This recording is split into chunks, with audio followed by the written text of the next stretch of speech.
You're listening to Fish Grow Plants, a podcast all about practicing and sharing the love of aquaponics, hosted by Logan Schoolcraft. Hello and welcome to Fish Grow Plants. In today's episode, we're answering the question, what are the bacteria in an aquaponic system? It's been a while since I first heard about the bacteria in an aquaponic system. Back then, I was very much a component type of person. What that means is I would break things down into components and analyze, inspect, or figure them out one at a time. While this method worked very well for my technical position at the time, I would now say that thinking might have been a bit flawed on my part. The bacteria can be separated out and analyzed, but for the role in aquaponics, looking at how everything interacts together is quite important. We're talking about a closed-loop circuit that feeds back into itself, so understanding how things interact is very important. I'll be the first to say I don't study this stuff, and I am no expert, so if you want to know more, I am definitely not the one to help you. The point of this episode is to introduce you to the main bacteria players in your system water, their importance, and how to help them help you grow your best produce and keep your fish swimmingly happy.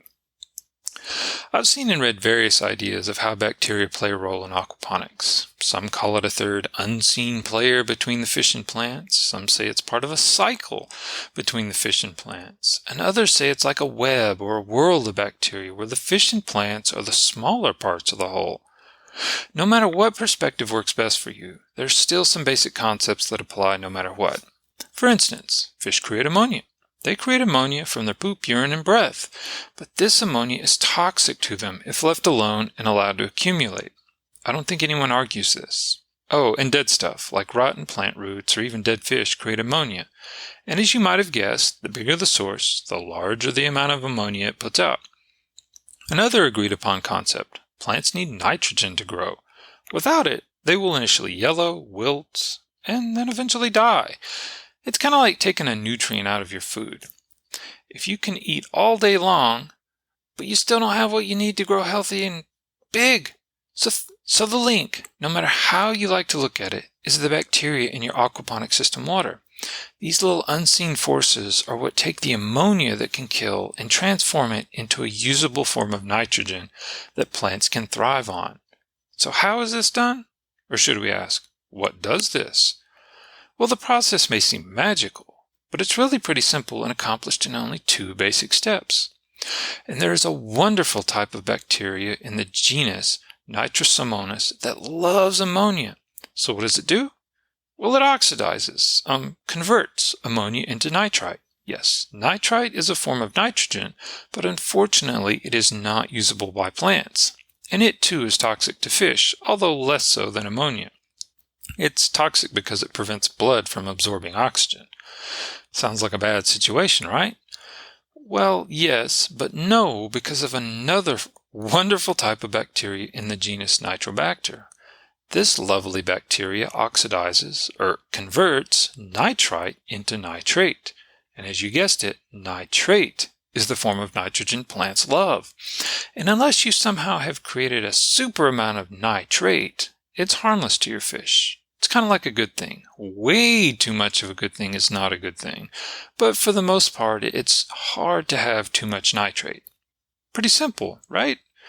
With the right mix of Nitrosomonas and Nitrobacter, your system will be robust and producing nitrate without any work on your part. Well, almost no work. Keeping these bacteria happy and healthy is really pretty simple. Make sure they have plenty of oxygen and a comfortable temperature environment. Think room temperature, somewhere in the 70s. They're like you, too hot or too cold, and they slow down. Way too hot or too cold, and they die. Make sure they're comfortable, and they'll work 24/7 for you without complaint. Oh, your fish and plants like similar environmental conditions too, so it's a true win-win-win for everyone. But is that the only bacteria in your aquaponic system water? The answer is no. Aquaponics is a living system, so there are going to be a lot of things in your system you may not know about. But some of the lesser-known bacteria are the mineralizing type. These bacteria are pretty aggressive in terms of reproduction and love to float around, living off decaying solids and gunk in your system. They vary by type, name, and lifestyle. Some are aerobic, that is, they love oxygen, and some are anaerobic, that is, they love no oxygen. I'm not going to pretend I know anything beyond these basic facts, but my assumption is that having a small amount of them in a wide variety is probably a good thing because they won't overpower your Nitrosomonas and your Nitrobacter bacteria, but they will bring their own positive spin to your system by breaking down certain gunk. And on that note, I'll say that's all the bacteria I know about and can even put sentences together about to talk about them. But I won't leave you hanging after that lesson. There's nothing like learning something and not having a concrete action to do or an item to use afterwards. So the first item I want to tell you about is inoculating bacteria. Inoculate is kind of like a jump start or a head start.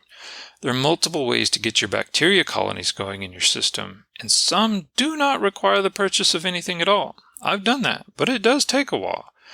So if you'd like to speed things up a bit, take a look at these products and see if they might work for your situation. See the blog for the links. Pentair has a bacteria startup for aquaponic systems, and Chewy offers some smaller, similar versions for those of you looking to start on a smaller scale. After all, aquariums are a great place to start with aquaponics. The last tool I want to leave you with is how to see if you have any of these wonderful bacteria in your system. That means a test kit, and there are various ways to test for nitrifying bacteria, but usually you'll find the test strip kit and the titration or chemical mixing tests. Again, Pentair and Chewy are the links I'm going to share, but don't feel obligated to them. There are many suppliers and variations of these tests. Just use them as a springboard for ideas and information. The Pentair link is for test strips of various kinds, while the Chewy link is for the API Freshwater Aquarium Master Test Kit. This kit will test for a lot more than you initially need, but it's good to have more information than less usually. Well, I hope you now know there are basically two main types of bacteria running your aquaponic system, with a scattering of various other bacteria players to make a beautiful concert of bacteria magic in your system water. And with that, happy aquaponic.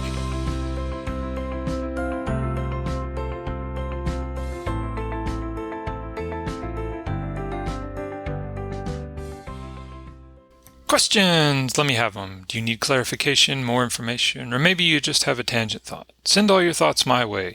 See the website fishgrowplants.com for episode details, or just firing off an email to fishgrowplants@loganschoolcraft.com and I'll get back to you.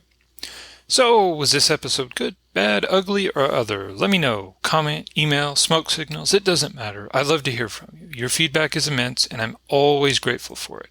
Likewise, thank you for taking the time to listen and share your thoughts. Have a wonderful day.